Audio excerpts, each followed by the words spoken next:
These are the live shots, and you can see that right from the RBI headquarters. It's just expected to start. I think in the next 3 or 4 minutes, we should have this speech from the government, from the RBI governor starting. Mr. Srivastava, what will be your call on rupee post this policy? Nothing changes. I think to discourage rupee appreciation, a normal way would have been that rate should fall so that interest rate arbitrage reduces. So that is not going to happen because of the neutral stance. So I think rupee will, until RBI intervenes in the market, there are very little chances of rupee not to appreciate if the foreign flows happen. Right, and for the bonds? Bonds, I think they should correct a little bit. They have already corrected a little bit. The yields are up by about 4-5 basis points. I think over the course of when the supply resumes, the bond yield should move up.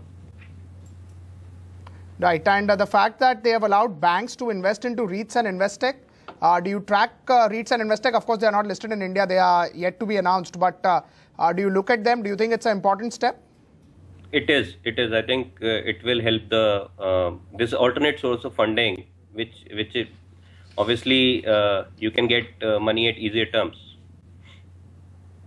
Right, Mr. Chaudhary, just before the RBI governor starts speaking, if you could just explain the bank rate. Thank you for coming to the first bi-monthly of the new fiscal year. We take this opportunity to welcome Mr. Kanungo to his first post-monetary policy press conference. Let me start with the Monetary Policy Committee's decision today. The MPC made a detailed assessment of macroeconomic and financial conditions, both domestically and globally, on the basis of its judgment on the evolving outlook. And the MPC decided unanimously to keep the policy rate unchanged in this review. The MPC also decided to persevere with a neutral stance of monetary policy. It noted that inflation is set to undershoot the target of 5% for Q4 for 2016-17.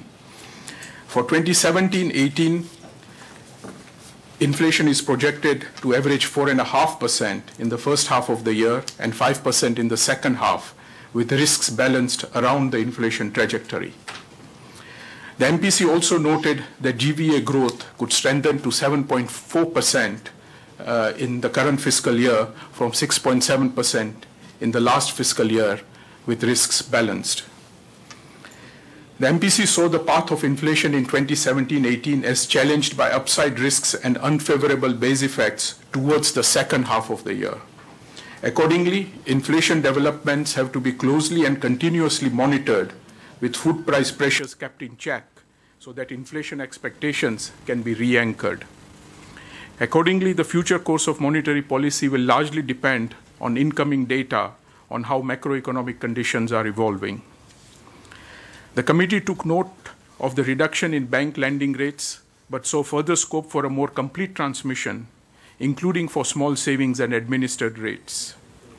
In its opinion, along with rebalancing liquidity conditions, the Reserve Bank should endeavor to put the resolution of banks' stress assets on a firm footing and create congenial conditions for bank credit to revive and flow to productive sectors of the economy. I'll touch on a couple of other issues first before I request the other deputy governors to speak. Regarding the guidance on liquidity, we have provided greater clarity on how we see liquidity conditions evolving and the manner in which we propose to manage them, with ongoing refinements of the LAF as recommended by the expert committee to revise and strengthen the monetary policy framework. The objective is to more finely align the operating target, the weighted average call rate, and money markets with the stance of monetary policy. You may recall that post-demonetization, there was a surge of liquidity in the system, which the RBI had to absorb to preserve financial stability and ensure unclogged channels of monetary transmission. At its peak, liquidity absorption was close to 8 trillion rupees. The RBI employed a mix of conventional and unconventional instruments. The first line of defense were variable reverse rate repos of varying tenors. The incremental CRR functioned as a placeholder till the enhancement of the ceiling on securities under the market stabilization scheme to rupees 6 trillion by the government. This enabled the withdrawal of the incremental CRR within a fortnight of its institution. From the latter half of February, the situation was well under control, greatly facilitated by the wartime pace of remonetization. This allowed A, progressive removal of withdrawal restrictions to completely lift off by mid-March, and B, increasing use of our own instruments by vacating the use of MSS securities. By the end of March, liquidity absorption was down to rupees 3.1 trillion, all of which was held in reverse repos.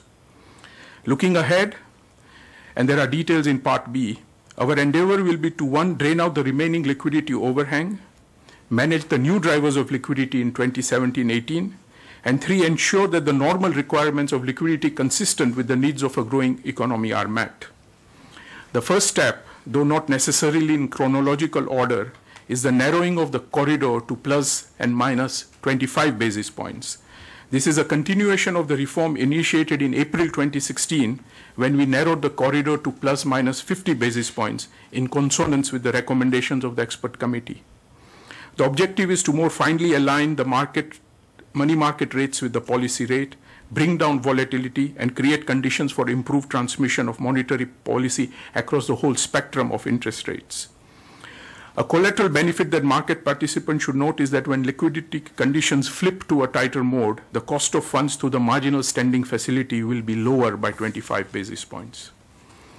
The second step is the assignment of appropriate instruments to the sources of liquidity. Over the first half of the year, we expect government spending to increase significantly, including due to large redemptions. Mismatches between the government's cash flows, balances, and recourse to bridge funding, ways and means overdrafts, will be managed by the use of cash management bills as envisaged under the arrangement with the government put in place in 2009. Liquidity associated with forex flows will be managed with securities under the MSS, although the budgetary provision of capping them to gross issuances of rupees 1 lakh crore will be an operational constraint that circumscribes the effective use of the MSS as an instrument of liquidity management and increases the burden on the RBI's own instrument mix, but we will endeavor to manage.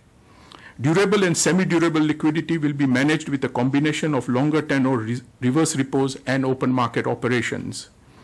Fine-tuning operations will continue to be used to manage day-to-day mismatches in liquidity demand and supply. We will continue to provide assured liquidity through our regular operations under the LAF. The learning experience through the demonetization period and the constraints circumscribing instruments such as the MSS underscores the priority warranted for strengthening the instrument toolkit of the RBI. It is in this context that the RBI has proposed the institution of the standing deposit facility, drawing upon international best practices and the recommendation of the expert committee. We have been engaging with the government on this subject for some time and will continue to pursue the matter with them. When the deposit facility is instituted, market participants have agreed that it will significantly improve the robustness of the liquidity management framework of the RBI. I will now turn to the issues regarding banks. An important, perhaps the most important prerequisite for efficient transmission of monetary policy is a well-capitalized banking sector that is able and willing to provide credit at reasonable terms to productive parts of the economy. The capital can come from either the market or the principal owner for the PSBs, which is the government. Having completed the asset quality review of our banks and with several other critical ingredients in place, with the Insolvency and Bankruptcy Code and the Oversight Committee, the Reserve Bank of India has been preparing actively for the next steps in an orderly resolution of bank stressed assets. This will be undertaken concomitantly with resolution of the weakest bank balance sheets under the aegis of a revised Prompt Corrective Action Framework, PCA, and our new enforcement department that has started its work this week. We reiterate that further creeping forbearance in the treatment of bank losses is untenable and costly for the rest of the economy. The The measures that will be announced soon to deal with bank stressed assets and weak balance sheets, along with the institutional strengthening that we just alluded to, should help engender confidence in our banking system, restore corporate demand, and put us on the virtuous path of healthy bank credit and industrial growth. Thank you. I'll now request Deputy Governor Viral Acharya to say a few things. Just a few quick remarks on the management of surplus liquidity. I want to stress that with the rapid pace of remonetization and increase in the currency in circulation as we've been seeing, we do expect the quantum of durable surplus liquidity to come down over the next few quarters. However, in the meantime, so over the next several quarters, perhaps 3 to 4 quarters, we do need to manage the quantum of the liquidity that remains. And as the Governor alluded to, we will employ the whole toolkit that we have at our disposal within whatever constraints we face. In particular, the MSS, longer tenor variable reverse repos, variable rate reverse repos, open market operations if necessary, however, in a well telegraphed and nimble manner so as not to have a large price impact on the G-SECs.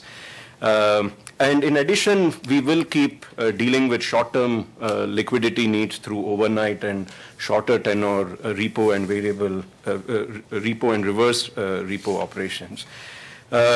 We are awaiting a decision on our preferred facility, which is the standing deposit facility. Beyond that, we may deploy other tools if our toolkit remains constrained and contingencies that arise so demand. Thank you.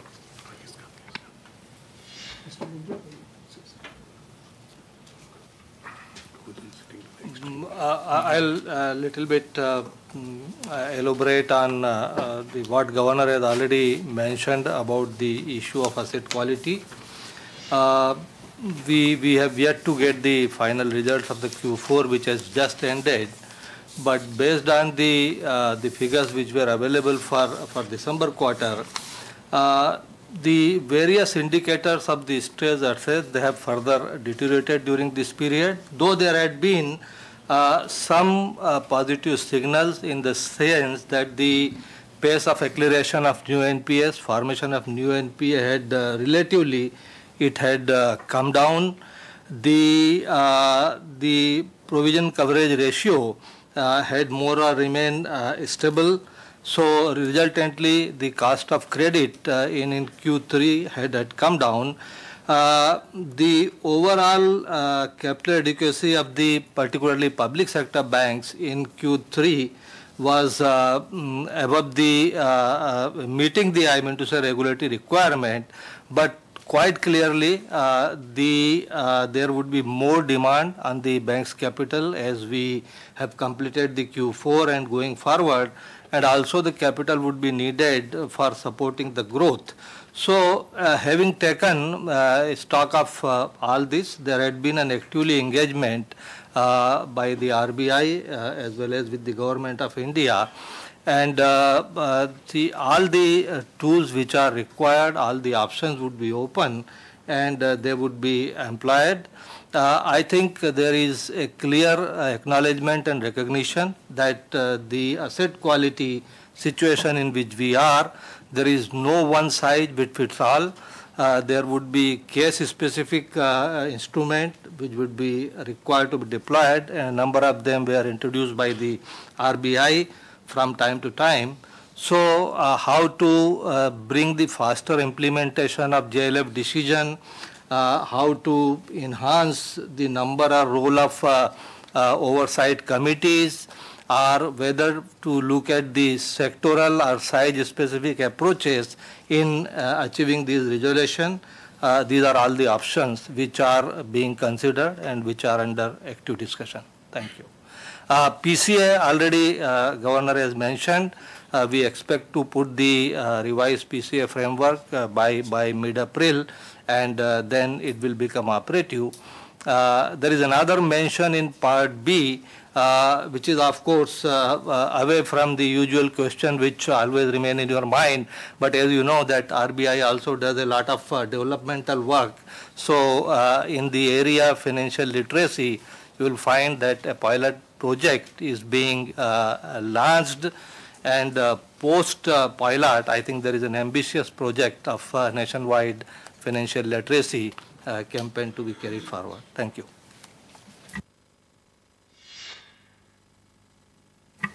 Thank you. Good afternoon. Among the measures that we announced in Part B, I want to highlight a couple of them. One, of course, the decision to allow banks to invest and participate in rates and InvITs within the 20% limit allowed for equity and equity type instruments that they are allowed in 20% of the capital.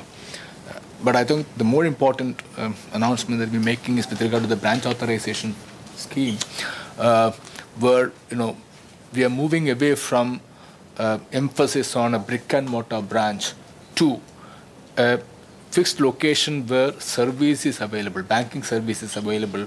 And the idea is that this will enable banks to provide cost-efficient service where possibly cost efficiency is more important to facilitate financial inclusion. And we believe that this is going to result in further propping up of the financial inclusion measures by the banking industry in general, and this might even facilitate, for example, the small finance banks which have come on the scene to do their job even better. Thank you.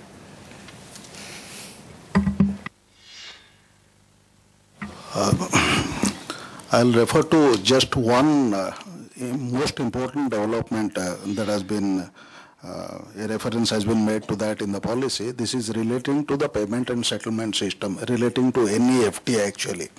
And this is consistent with the vision document that we have announced, Payment System Vision Document 2018. And this is the introduction of the additional settlement batches in the NEFT system. As you know, presently it is on hourly basis, and the batches start from 8 a.m. in the morning till the 7 p.m. in the afternoon, while the window of time will remain the same. Now we'll brought down the periodicity from 1 hourly interval to half hourly interval.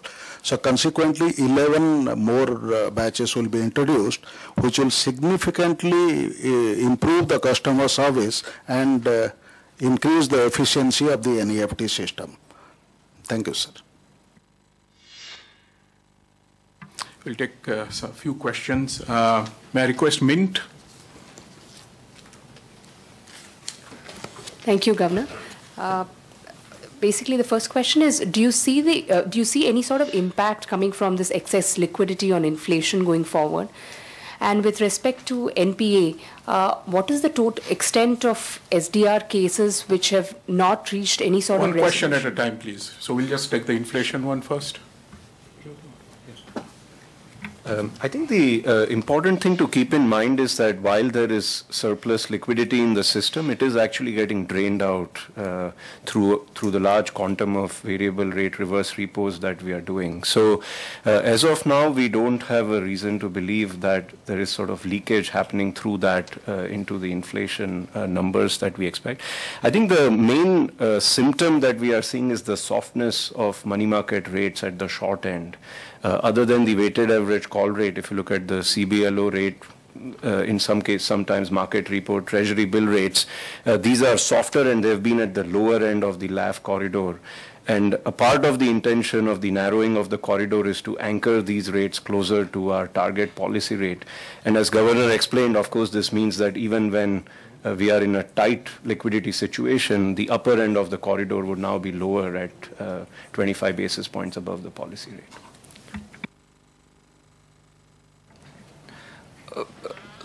I wanted to ask Governor, what do you think are the implications of the farm loan waiver schemes, and is it a cause of concern for the RBI?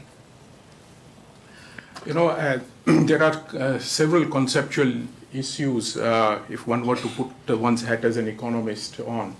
I think it undermines an honest credit culture. It impacts credit discipline. It blunts incentives for future borrowers to repay. In other words, waivers engender moral hazard. It also entails, at the end of the day, transfer from taxpayers to borrowers. if on account of this overall government borrowing goes up, yields on government bonds also are impacted. Thereafter, it can also lead to the crowding out of private borrowers, as higher government borrowing can lead to an increasing cost of borrowing for others. I think we need to create a consensus such that loan waiver promises are eschewed. Otherwise, sub-sovereign fiscal challenges in this context could eventually affect the national balance sheet. Thank you. Economic Times. So, Governor, you mentioned about the economy. So the forbearance is no more tenable, and the MPCs for resolving this bad loans issue. What are the specific things that the RBI proposes to do to clean up this banking system, bad loans? I think there are a variety of things that have been put into place, and more will be put into place going forward. As Mr. Mundra mentioned, and as has been enunciated in Part B of the policy, that a revised PCA framework will be put in public domain mid-April, which will trigger actions by the RBI vis-a-vis specific banks going forward. The IBC is now in place. The RBI's enforcement department has started its work. And the fact of the matter is that there seems to be a renewed commitment from all sides, including the government, that we now need to address this in even a more forceful manner than we have in the past. Mr. Mundra, do you want to add anything? Or?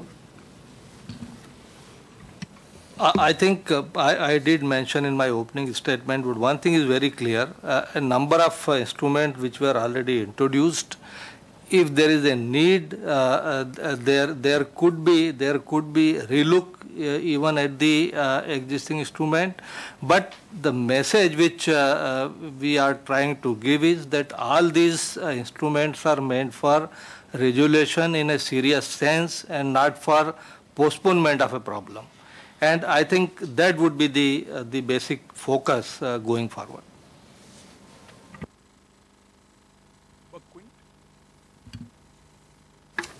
Good afternoon, sir. Just on the inflation target side, so the statement says that we'll try and move towards 4% in a durable and calibrated manner. This year we are saying 4.5% first half, 5% next year. The second half. And in the monetary policy report, there are some staff projections for the following fiscal where we are saying we could come to around 4.6% by the fourth quarter of the following fiscal.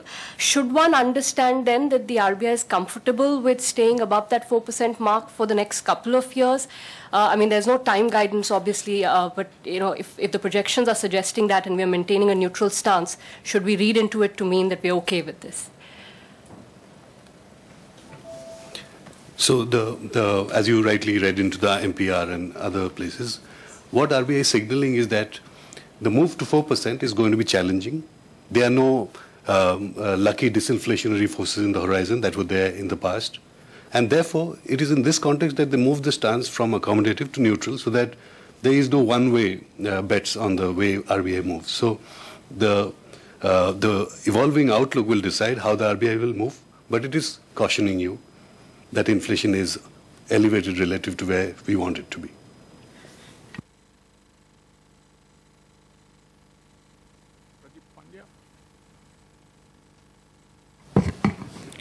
Sir, जो federal reserve ने अभी ये फैसला किया है कि वो अपनी बैलेंस शीट को अनवाइंड करना चाहते हैं, इसके पहले जब QE खत्म करने की बात हुई थी तो हमारे बाजार पे रुपए पे बहुत बड़ा झटका लगा था. इस वक्त आप इसको कैसे असेस कर रहे हैं और आने वाले दिनों में इसके लिए क्या तैयारी रखेंगे? वो 2013 में एकदम सडन से झटका दिया था. ये बार 2-3 साल से बता रहे हैं, तो we are all gradually prepared for it. And I think emerging markets, including us, we are in much better shape overall. And I would actually stress that on many dimensions, we are macroeconomically very stable, something that the government has taken actions towards, something that RBI has actually taken a lot of steps forward for. So Fed is a very large balance sheet, and it does create significant capital movements in the global economy. But we are vigilant, and I think we are prepared to deal with them with the various tools we have available. Thanks. Nikkei?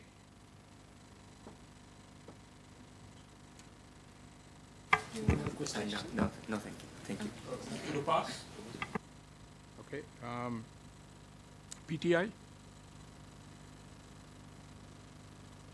No question. Okay. Vyapar? Sir, there's some cooperative banks have complained that whenever the administrator is appointed to conduct the affairs, they are not very open to the shareholders and depositors. Do you have any take on that? I'm talking about Kapol Bank. See, it's not, I think it's not correct to speak about a specific bank in this context, but please understand, when an administrator is appointed by superseding the board, it means that there are problems in the bank and the administrator has a new set of responsibilities to discharge. And obviously, if the board and the shareholders were responsible enough, the need for an administrator in the first place would not have arisen. So it's not fair for the shareholders to complain against an administrator in that sense. I'll just, I would like to just add here, as the structure of cooperative bank stands today, the shareholder and depositors are not the same thing. Basically, the shareholders are the borrowers in a cooperative bank. So too, and I think, and to some extent, maybe not quoting an individual bank, but they might have reached to a present situation because of some of those actions only.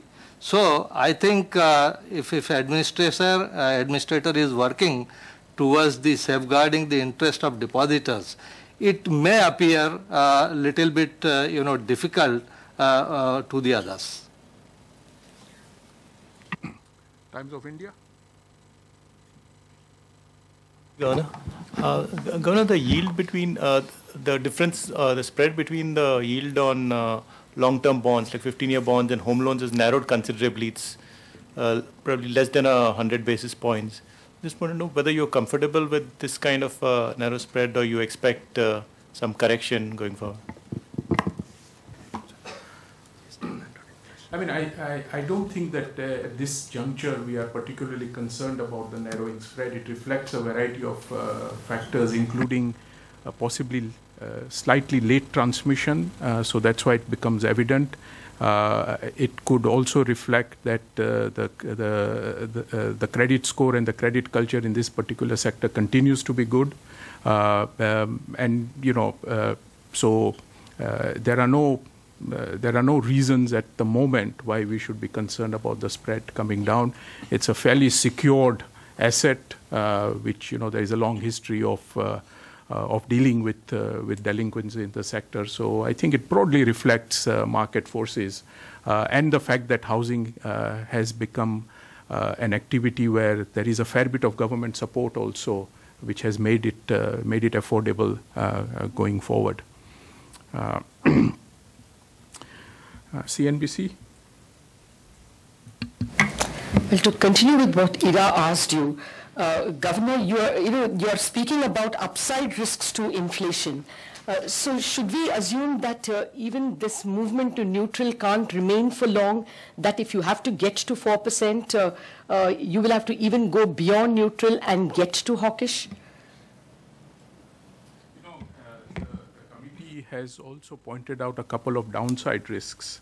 And we have also said that the economic content of the incoming data will determine our future course. We are, of course, aware of the risks on inflation, and we have a medium-term target to achieve. So we will do that, but we feel that at this juncture, the shift from accommodative to neutral is adequate.